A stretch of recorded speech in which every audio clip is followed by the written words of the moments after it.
예, 그게 알아차림이죠. 흐리면 흐린 줄 알고 분명하면 분명해지고 선명하면 선명한 줄 아는 그 자체가 알아차림인 거죠. 예, 예. 처음에 우리가 어떤 대상을 바라볼 때, 눈으로 뭔가를 바라볼 때요, 사실 처음부터 뭔가 분명하게 일어나기보다는 그 과정들을 보면 이게 이제 포커스를 맞추는 시간이 있거든요, 사실. 우리가 그냥 그런 것들을 대충대충 넘어갈 땐 잘 몰라요. 근데 계속 미세하게 계속 알아차리고 하다 보면 그런 과정들이 좀 보여지거든요. 예전에는 아마 들을 때 좀 내용에 좀 더 많이 집중을 하셨죠. 그렇죠. 아마 그때는 들으면서 알아차림하는 거 아예 생각 안 하셨을 수도 있어요. 그냥 듣는 내용 자체에만 집중하는 게 중요하다고 생각하셨으니까. 근데 지금 그렇게 하시면 아마 듣고 있다는 걸 알아차리지만 내용도 아시죠. 내용을 전혀 모르시는, 그렇죠. 그런 정도 하시면 돼요. 왜냐하면 내용을 사실은요, 법문, 수행에 관한 법문을 상세하게 이해하기 위해서 사람들이 열심히 듣는데, 그 법문의 내용을 상세하게 이해하기 위해서는요, 많이, 그걸 귀를 기울여 들어서가 아니라, 싹들을 잡고 해야지 그 내용을 다시 이해할 수 있거든요. 생각이 대상으로 잘 보이던가요, 예상에서도. 그게 중요하죠. 내용이 따라가지 않고 그냥 알아차리고, 그건 분명히 마음을 대상으로 하시는. 그럴 때는 생각을 대상으로 하셔도 되고 생각을 지켜보는 마음을 다시 대상으로 하셔도 좋아요. 예, 그렇죠. 그거는 어떻게 알았냐면 이미 뒤에 마음이 있었기 때문에 이게 사라진 거 알 수 있었거든요. 마음이 그렇게 일어나요. 그러니까 마음의 성질이 그런 거죠. 마음은 사실 사람들은 마음이라고 할 때 마음에 대한 이해가 없는 사람들은 어떤 하나의 마음이 있다고 착각을 하죠. 하나의 마음이 있어서 어떤 큰 덩어리와 같은 큰 뭔가가 있어가지고 특별한 뭔가가 있어가지고 그 마음이 보고 듣고 느끼고 뭐 관찰도 알아차림도 하고 다 할 것 같지만 사실은 다 서로 다른 마음이잖아요, 그죠? 찰나 새로운 마음이 일어나는 것이거든요. 근데 그것에 대한 이해가 우리가 언제 생기냐면 거사님처럼 그런 것들을 대상으로 볼 때 이미 사라지고 없다는 걸 아는 순간에 지금 내가 알아차리고 있는 마음은 새 마음이잖아요. 그렇죠. 그게 바로 뭐냐면 무상의 성질이에요. 그러니까 마음의 성질이고 마음의 성질이라고 하는 건 마음 빠라마타잖아요. 그죠? 모든 실제하는 빠라마타의 모든 공통적인 성질 중에 하나가 뭐냐면 무상이라는 것이에요. 항상 하지 않다라는, 새롭게 계속 일어난다라는 것이에요. 그러니까 마음의 성질은 하나의 마음이 있어서 그 마음이 계속 이렇게 어딘가에 존재하는 것이 아니라 사실은 우리가 하나처럼 느껴지는 그것이 하나의 성질인 것이지 한 마음은 아닌 것이죠.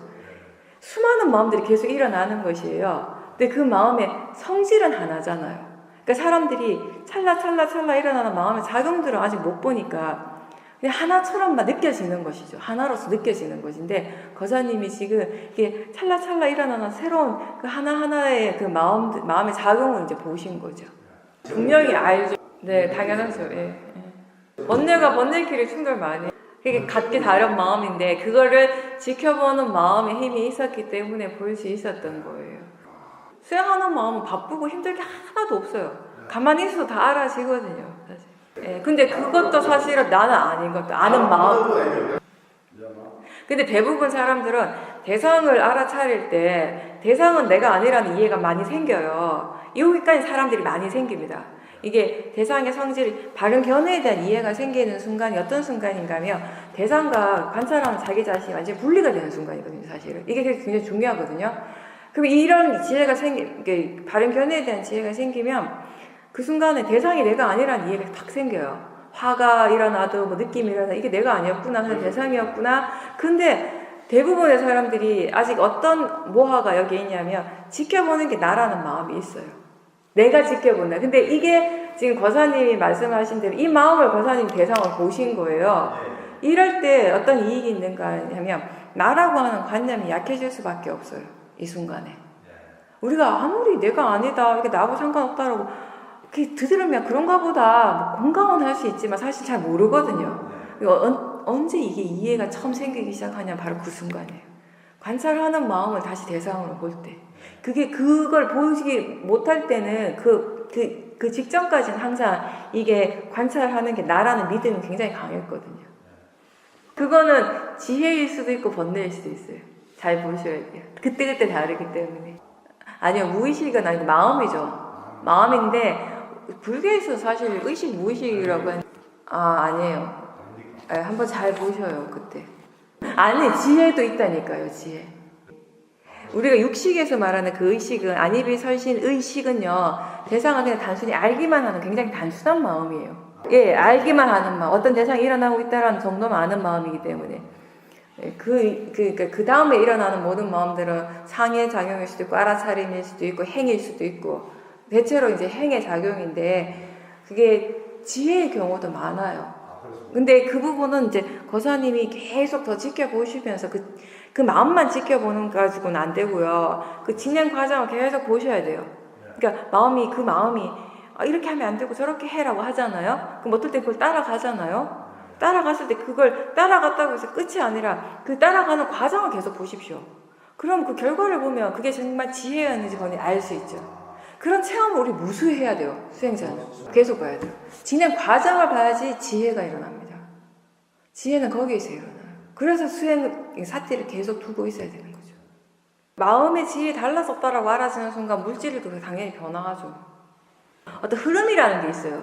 그래서 저는 마음은 흐름이다라고 이렇게 표현을 잘하거든요. 어떤 특정한 대상에 대해서 하나의 방향성을 가지고 흘러가는 것이거든요. 이게 다시 얘기하면 원인 결과예요. 그러니까 하나의 마음은 아니지만 수없이 많은 마음들이 일어나요. 계속 일어나거든요. 계속 일어나는데 이 계속 끊임없이 일어나는 이 마음의 관계를 우리가 원인 결과라고 얘기를 하는 것이죠. 이제 앞에 일어났던 마음이 사라진과 동시에 새 마음이 일어났잖아요, 그죠? 이 새로운 마음의 조건이 아까 직전에 사라진 마음인 것이에요. 이런 식으로 계속 일어나니까 우리는 어떤 하나의 흐름처럼 느껴지는 거예요. 저가 그걸 어떻게 표현하는가 하면 저는 이걸 이렇게 느꼈거든요.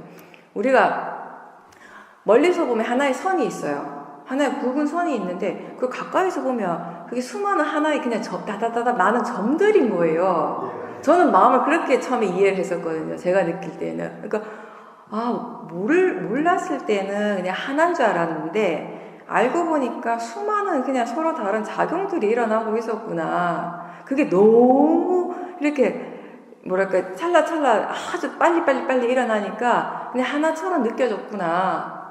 근데 하나의 흐름이거든요. 원인 결과예요. 네. 우리가 일상적으로 좋은 느낌이라고 생각하는 그런 느낌이 거기서 있죠. 사실 탐심이나 진심은 서로 다른 마음이긴 하지만 그 두 개의 번뇌가 일으키는 그 느낌은 비슷합니다, 사실. 비슷한 부분이 많아요. 완전히 이게 탐심은 탐심만의 느낌이 있고 진심은 진심만의 느낌이 있긴 한데 또 이 두 가지가 공통적으로 비슷하게 일어나는 느낌도 많다고요. 조금 더 지켜보십시오. 이게 왜냐하면 탐진치 중에 우리가 가장 대부분 일반적으로 이제 먼저 대상으로 알아차리기 쉬운 대상이 진심, 화. 예, 이게 좀 거치니까. 근데 탐심은 굉장히 미세하거든요. 굉장히 미세해요, 탐심은. 그리고 무엇보다도 이거는, 이 화보다 탐심의 경우는 이게 나라고 하는 의식, 자의식, 이게 나라고 하는 그 관념과 굉장히 밀접해 있어요. 훨씬 더 많이. 그리고 또, 이건 제가 보는 관점에서 이런 것도 있어요. 화라고 하는 건 일단 거칠고 안정화라는 거 고정관념이 있잖아요. 그죠? 화를 내면, 화내면 안 되는데 이런 마음은 있잖아요. 화를 내면서 화를 내는 게 좋은 거예요. 이런 생각보다는 아무래도 화가 날 일인 것 같지만 어쨌든 화를 내는 건 좀 잘못됐지. 이런 생각들은 대체로 하거든요. 그러니까 이제 화라고 하는 건 자기하고 좀 본인 자신과 조금 분리가 되는데 탐심은 우리에게 어떤 어리석음이 밑바탕에 있냐면 그게 나를 위한 것 같은 거예요. 그게 있어야지 내가 더 잘 살 것 같고 내가 수행을 더 잘할 것 같고 내가 더 좋은 사람이 될 것 같고 이런 믿음이 있거든요. 근데 그게 사실 어리석음이거든요. 그럴 때 너무 관념적으로 들어가시지 말고 그냥 느끼는구나 이런 정도로 그냥 가볍게 알아차리시면 바로 사라져요. 그런 거. 삐띠 일어나긴 하는데 위파사나에서도 그 대신 이제 이게 중요한 건 그걸 바로 대상으로 보셔야 돼요. 그렇죠. 네. 그냥 안 그러면 사람들이 그걸 좋아하잖아요. 보통 사람들은 수행하다가 삐띠 일어나거나 이렇게 푹숙함 뭐 이런 것들 사마디가 깊어지고 이런 굉장히 그 상태 자체를 좋아하게 돼버리거든요. 그러면 이제 더 이상 바른 수행이 아닌 거죠. 항상 우리에게 바른 수행이라고 하는 건 지금 무엇이 일어나더라도 그게 아무리 좋은 느낌이라 하더라도 살짝 삐띠라 하더라도 그냥 단지 대상으로서 관찰하는 것이거든요. 자연스러운 사띠가 되죠. 고사님 지금 그런 정도의 이해, 지혜라면 당연히 그 되죠. 아무것도 안 해도 돼요, 그때는. 맞습니다. 예. 그때는 수행 안 하기가 힘들어요. 그래서 수행을 잘하는 사람이든 수행이 아주 능숙한 사람이든 처음 하는 사람이든 제일 중요한 것 중에 하나는 관심이에요. 상관없죠. 마음이 무엇이 실제인가를 이미 이해하기 때문에. 그게 우리가 얘기하는 사태의 가속도가 붙어서 자연스럽게 되는 수행, 자연스러운 수행, 그리고 내가 하는 수행이 아니라 법이 하는 수행. 그런 얘기 셔민에서 하잖아요. 지혜가 있으면 지혜 힘이 좋을 때는 내가 수행을 하는 게 아니라 법이 수행을 한다. 그럴 때는 그냥 물러서서 가만히 이렇게 보기만 해라. 한 번씩 그냥 수행하고 있나 사태 하나 정도의 질문만 하시고요. 그러다가 어느 순간 느낌이 확 달라질 때가 있어요. 그럴 때 보면은 좀 견해가 좀 잘못됐거나 해서 그 상태가 좀 이렇게 깨져버린 거거든요. 근데 한순간 일어난 그 생각의 내용 때문에 또 달라지는 것이 마음이니까요. 그죠? 그렇게 하는 게 바로 우리가 오력에서 노력, 위리아를 얘기를 할 때 자연스러운 위리아. 그게 바로 지금 말씀하신 그 상태예요. 그러니까 나는 아무것도 하지 않는 것 같은데 마음이 알아서 수행을 하는 데에는 그때에는 어떤 위리아가 있냐면 자연스러운 위리아가 있는 상태예요. 오력의 균형이 맞고 지금. 그러면은 그 평상시에 일상에서 말씀하고 할 때도 사띠가 잘 되시겠네요. 사람들하고 얘기할 때도 좀 하셔야 돼요. 근데 말하면서 사띠 하는 걸 많이 연습을 하십시오. 충분히 하실 수 있을 거예요. 제가 저번에 그 얘기 어떻게 하는지 말씀 간단히 드렸죠. 예전에. 대상은 있긴 있는데 뭐가 대상인지 모르는 순간인 거죠. 그럼 안 찾으셔도 돼요. 그냥 무엇을 향해서 일어나는가 보다는 일단 화가 일어났다는 건 분명하시죠. 일어나고 사라졌어요. 끝나고 없어요. 그럼 끝이에요, 그냥. 예. 왜냐하면 이 수행의 아니요. 이 수행의 기본은 지금 볼 수 있는 것을 본다입니다. 이미 지나간 것을 찾아가서 볼 필요 없어요. 왜냐하면 보세요. 화의 마음은 일어나고 사라지고 없지만 지금 이 순간에 다른 마음들은 또 일어나고 있잖아요. 그 마음들을 사띠 하시는 거예요. 충분히 나중에 어떤 조건이 갖춰지면 그때 그 화가 다시 일어나겠죠. 그럼 그때 볼 수 있다면 그때 다시 보시면 되는 거지. 예. 지나간 걸 붙잡으실 필요는 없어요. 다행입니다. 아니 근데 한 달 만에 이렇게 발전하신 것도 전 처음 봤어요. 다른 수행 방법을 하시다가 시험인 하신 지 한 달, 지난달에 처음 오셨거든요. 지난달에 초보 수행 법문 들으셨어요. 처음부터 바로 이해를 하셔가지고. 이 수행에 대한 깜마의 힘이 좋으신가 봐요. 거사님은 들어보시니까 이제까지 해오신 수행하고 좀 차이가 있나요? 아니면 그렇게 좀 비슷하게 해오신 것 같아요?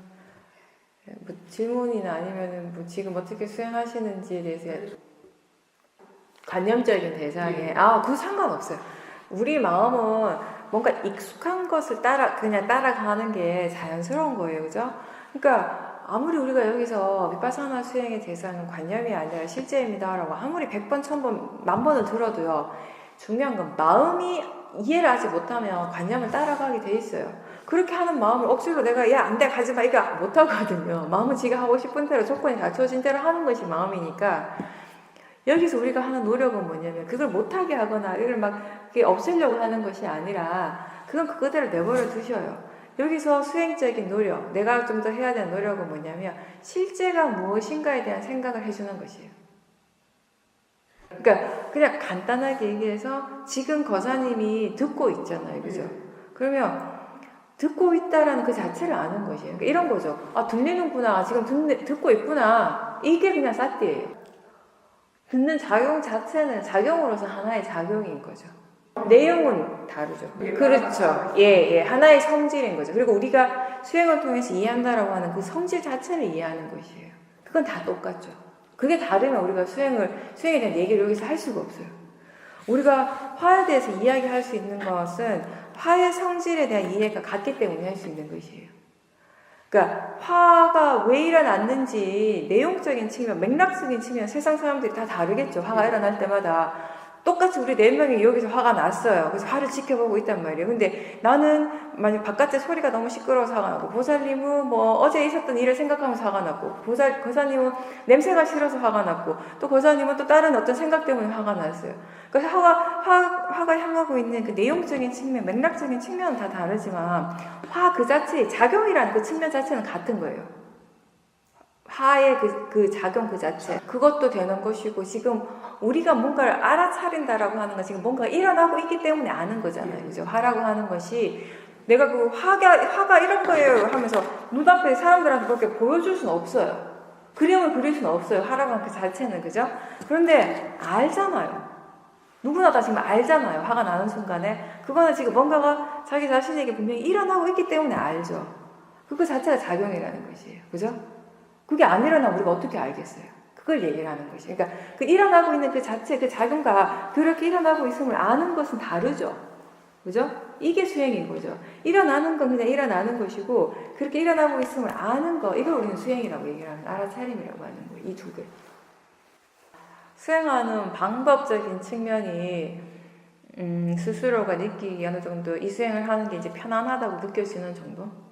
그러니까 무슨 말인가 하면은, 사람들이 처음에 질문을 하세요. 스스로에게 사띠하라고 질문하고, 또 이게 그냥 대상이고 자연적 이치라는 걸 좀 일깨워주세요. 뭐 빠라마타가 뭔지 일깨워주세요라고 하는데 그게 처음엔 안 편하거든요. 굉장히 힘들게 느껴지거든요. 그러니까 수행하는 게 수행하지 않는 것보다 훨씬 힘들게 느껴지고 불편하거든요. 근데 문해의 힘이 점점 이제 생기게 되면 그런 것들을 적용시키는 것이 좀 편안해진다고요. 아니요. 우리 그런 얘기는 하는 건 아니에요. 수행은 마음을 직접 보고 마음을 이해하는 것이거든요. 그죠? 부처님 경전의 내용은 그런 게 무엇을 이해했는가 그 이해에 대한 것이에요. 그러니까 경전을 읽고 경전을 이해하는 건 사실 우리가 다른 어떤 일반적인 책을 보고 이해하는 거하고는 차원이 좀 다릅니다. 어떤 문자적으로 내가 생각해서 사색적으로 이렇구나라고 하는 이해는 크게 도움이 안 돼요. 경전에 대한 이해는. 그렇죠. 맞아요. 예, 예. 그러니까 이 얘기를 하는 건 그걸 막 구분하라는 것이 아니라 그만큼 그러니까 바른 수행이라는 것이 무엇인가에 대한 그 충분한 그런 정보가 필요하다라는 의미로서 우리가 이 얘기를 자꾸 하는 것이. 왜냐하면 사람들은 수행을 할 때 그냥 맹목적으로 하는 사람들이 많거든요. 의외로. 그 수행을 왜 하는가, 수행이 뭔가라고 물었을 때 버벅거리는 사람들이 많다라는 것이에요. 바르게 수행한다는 게 뭐지라고 물어봐서 버벅거려요. 어떤 것이 좋은 체험이고, 난 이런 얘기는 잘 하지만. 그러니까, 좀 근본적인 측면에 대해서 우리가 좀 생각을 해야 되고, 그런 근본적인 부분들을 먼저 어느 정도 알고 수행을 해야 된다는 거. 여기서는 그걸 많이 강조를 하죠. 되죠, 어느 정도는. 너무 많은 얘기보다는. 왜냐하면, 저는 그렇게 생각해요. 여기 이제 우리가 집중 수행을 하러 오시면요. 시험인 수행을 말하면서도 사띠하는 걸 익혀야 된다는 측면에서 묵언을 하라고 하지는 않아요. 그렇지만 말은 최소화시키는 게 가장 좋죠. 정말 필요한 말, 진짜 필요한 말을 하고 필요하기 때문에 하되 그 사띠 하면서 말하는 것이 가장 기본이에요. 그러니까 말을 해도 된다는 것의 기본 전제 조건 여기서는 항상 뭐냐면요. 사띠가 있어야 한다는 것이에요. 그게 경전에서 경전 공부를 해보셨으면 아시겠지만 부처님께서 말에 대해서 이런 말씀하시잖아요. 법에 관한 것이 아니면 거룩한 침묵을 지켜라. 네, 그런 것이죠. 그러니까 여기 있는 동안은 거사님 뭔가 궁금한 게 있으면 이렇게 옆에 계시는 분한테 간단하게 물어볼 수는 있지만 너무 이렇게 좀 더 많은 얘기를 하고 싶으면 저하고 개인적으로 면담을 하셔요. 그게 전 더 낫다고 생각을 해요. 예.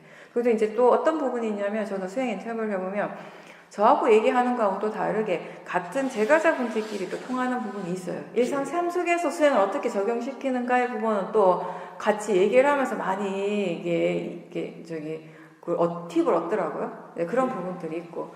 근데 어쨌든 시험인 수행을 본격적으로 하시는 건 처음이니까 궁금한 거나 뭐 그런 거 있으면 저한테 물어보시고 내일 오전 10시, 그러니까 보통 우리가 2시에서 5시에 그때 법문하고 인터뷰 하거든요. 근데 거사님 아침 10시에 제가 따로 인터뷰 할게요. 네, 처음이시니까. 그렇게. 네. 다 됐습니까?